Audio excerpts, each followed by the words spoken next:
And we're live. Welcome back, Wagoneers, to the PEO Speedwagon podcast. We are in season 2, episode. Ryan, which episode is this now? 13?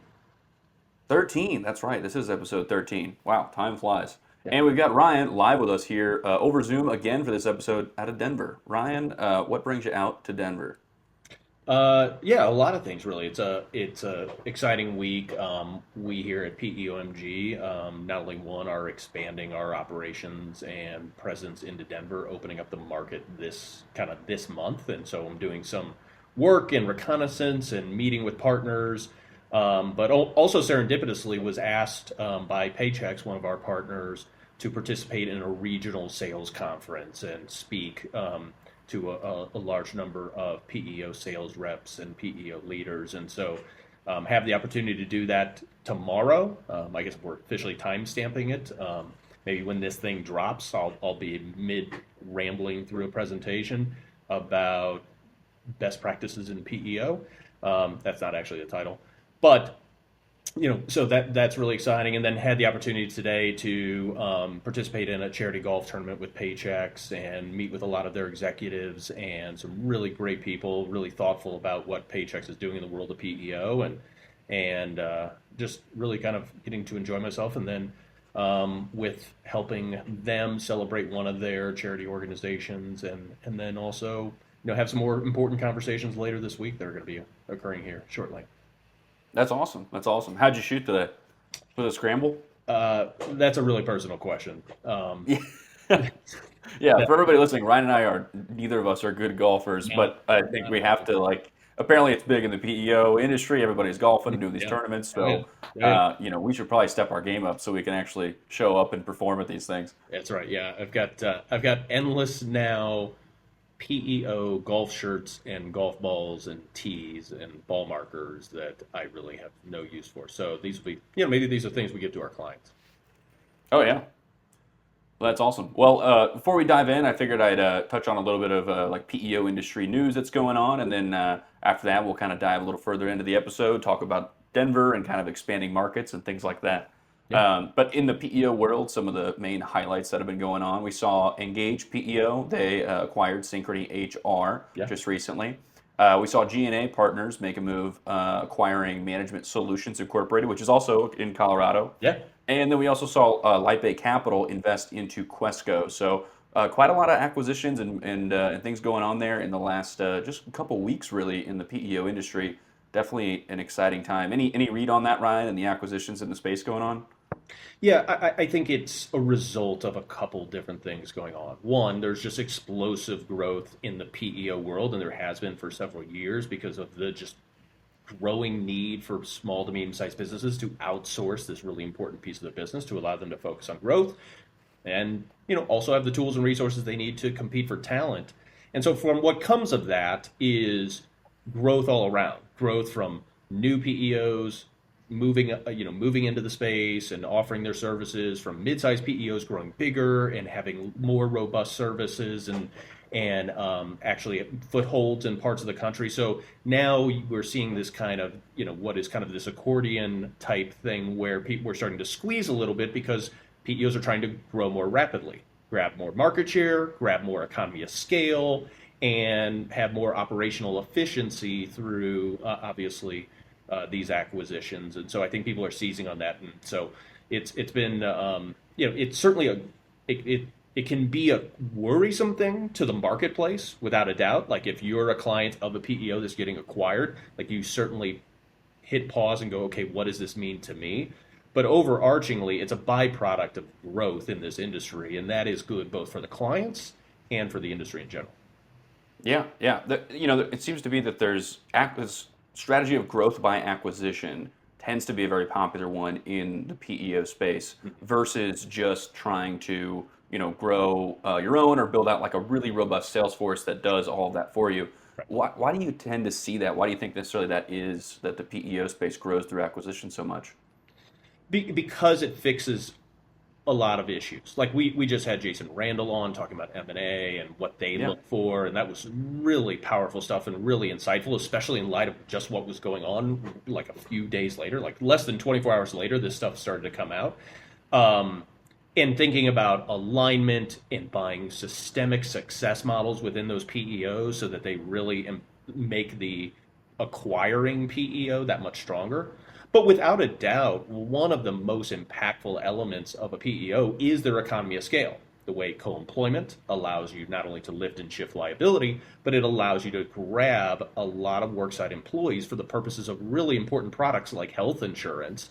And so they can grow very rapidly and create a more robust benefit plan sponsorship strategy. And so that pays off pretty quickly because those worksite employees can start to add up really quick. And then they're Yeah. also accessing really good technology, either that they don't have or access to customer bases that they don't have because either they don't have sales forces or they don't have service teams in market. So it's a really intentional and meaningful way to grow your business through acquisition in the PEO because you can have those benefits roll downhill pretty quickly to your customers. Well, go to the other side of that then. Like, I've been through like two acquisitions, I feel like, in the first 6 years of my career. And it's, it can be a little jarring. So, like, let's say you're a small business who's going through this acquisition. What should they expect? And, how do they get through their PEO being acquired? What's it really mean for them? Yeah, I mean, what you should expect is first communication. So if your PEO gets acquired, you should get some outreach directly from your service team or leadership teams or account management teams within your PEO. I mean, that's not going to happen before the press release happens. That's just not how it works. But they should sprint to communicate with you about why they're doing this and how it's going to impact you. Because if you are in a relationship with a PEO that just got acquired, like it certainly could feel like the winds are moving, and what is this going to mean? Sometimes acquisition isn't a good thing when you're a consumer of a service, and I'm going to lose value or I'm going to lose people that matter to me in delivering the service. So I think you also have a responsibility to be on your toes and start asking questions as soon as those calls and communications come. Asking questions about, is my point of contact going to change? Are we going to be transitioning technology? Is there going to be any alteration to the benefits model that my employees care about so much? Like shameless plug here, we released a little blog and an 8-piece or an 8 questions to ask if your PEO is getting acquired on PEOMG through LinkedIn. And so you can go check those out. But overarchingly, you should be asking questions about what it's going to mean and get concrete answers from your PEO about what changes you should anticipate and when should I see them. Yeah. No, that makes a lot of sense. I know you're out in Denver here right now, and so we talk about growth for other businesses and PEOs, but growth for ourselves mean expanding markets. And one of the reasons you're in Denver is we're also expanding into Denver. Yeah. We're looking for clients ourselves out there who we can help find the right PEO fit for them and a better HR environment. I guess whenever we talk about PEO growth and the industry itself, we think of businesses, like Quesco, and they came out of Houston, or in different parts of Texas and Florida. We talk about New York and the West Coast and how they have pretty big PEO presences. And now we're seeing some more like emerging in maybe the Midwest cities and things like that of PEO. And maybe I'm just trying to understand, like, why do you think the PEO growth happened that way? Why are markets in Denver and in these Midwest cities starting to become more popular? Why do you think that is the case? There's a couple things we could look at. One, the PEO concept was largely created out of the Florida market, right? That was the initial hotbed. That was kind of ground zero for PEO, was the Florida market.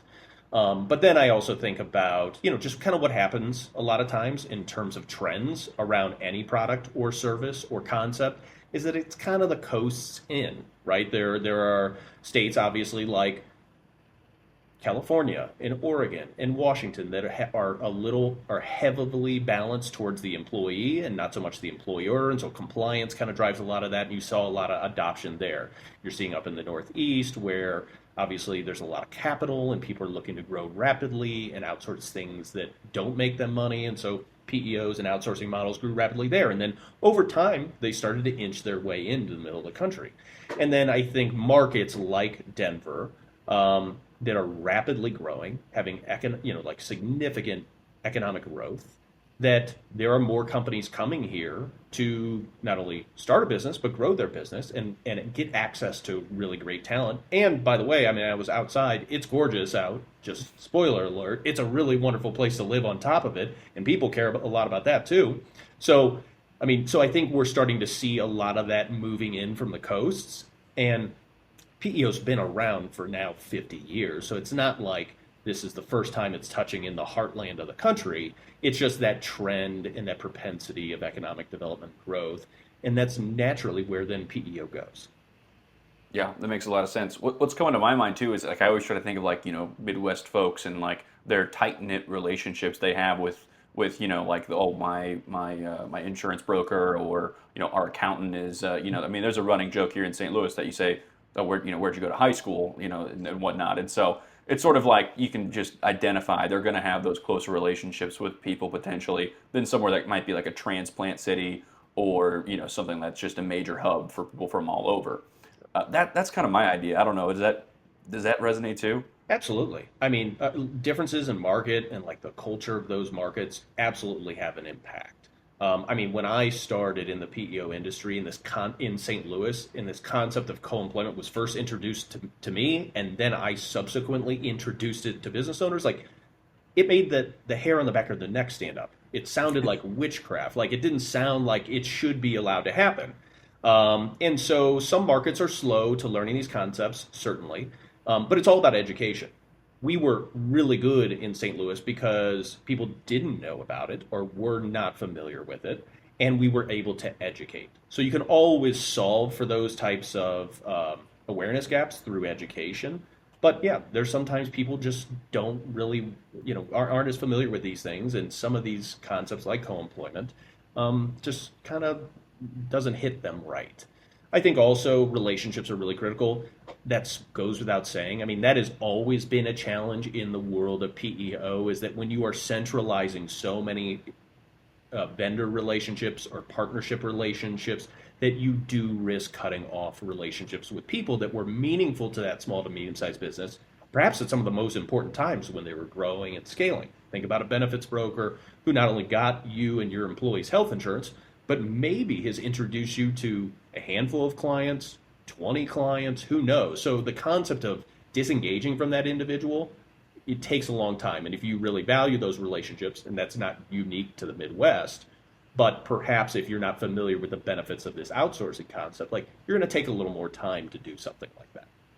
Oh, and yeah, you're spot on too. I mean, I run our go-to-market strategy essentially for the company and have our different cities that I target, and a lot of the messaging that I get back in response to, we can help, help you find a PEO essentially is, hey, thanks, I'm currently with or been with for, 30 years, or I have a great relationship with my ex, Sure. and it's your accountant, your insurance broker, whatever it may be.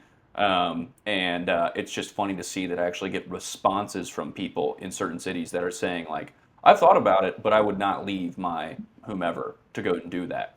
Those tight knit relationships are certainly kind of a fabric of that those Midwest communities, and so it's interesting to see PEOs go in, and I think that has to do too with like rising costs of healthcare. Like you're going to notice shifts where people have to then start weighing things like their relationship versus well, my employees, I just need to get them a more affordable plan that they're possibly on, Right. and so you just see kind of a shift happening, and when you see healthcare increasing as much as it has been the last few years, you start to notice people looking for alternative solutions in places where they maybe never had to before. And so, Yeah, it's an excellent point, and I think it brings up another one, which is why PEOs are growing so fastly. Is they are now becoming much more customized to what the employer is comfortable with. 15 years ago, you had to have your workers' comp with them. It only made sense to have your medical. It was kind of an all-in-one solution in a lot of ways. yeah, And now with the increased accessibility and dynamic technology that PEOs have, they can access resources, they can access HR expertise, they can do it at a lower cost. So it doesn't mean you have to have your health insurance or you don't have to move the 401k to make the economics of the deal structuring viable. So I think that also, to your point, those relationships in some ways are actually starting to be honored a little bit more too, because companies can use a PEO and keep their broker, right? Those relationships have now started to meld between the PEO world and the non-PEO world that may work with a small business. And so now that is also a very real way in which PEO can grow, which is bring down the barriers to take everything in under your umbrella and take core pieces that are impactful to a business and leave some for everybody else, because you don't have to push your customer, your prospective customer that is, to a decision to sever all their important relationships. Yeah.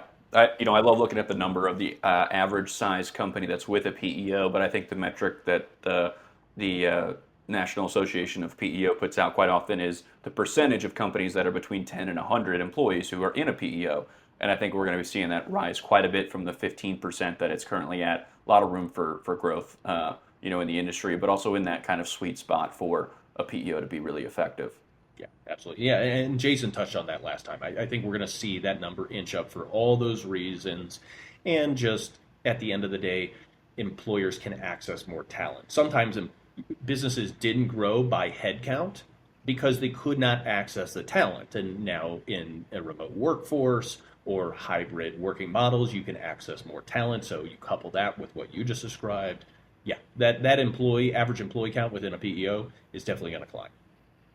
Businesses are growing, PEOs are growing through acquisition as well as natural growth and PEOMG. And by nature of us doing this podcast, the PEO Speedwagon is growing. Oh, growth all around for everybody. And Ryan live to us from Denver. Awesome. Well, terrific, Ryan. Thanks for jumping in. I know you're on hotel Wi-Fi, but you came through pretty clear tonight. We didn't have any lags or bumps. That I guess they got to figure it out. Yeah, we'll thank them. But perfect. Well, thanks everybody for tuning in to yet another episode of the PEO Speedwagon podcast. Here's a little outro music, and follow us on social. Follow us on anywhere you get your podcast. All right. See you, bud.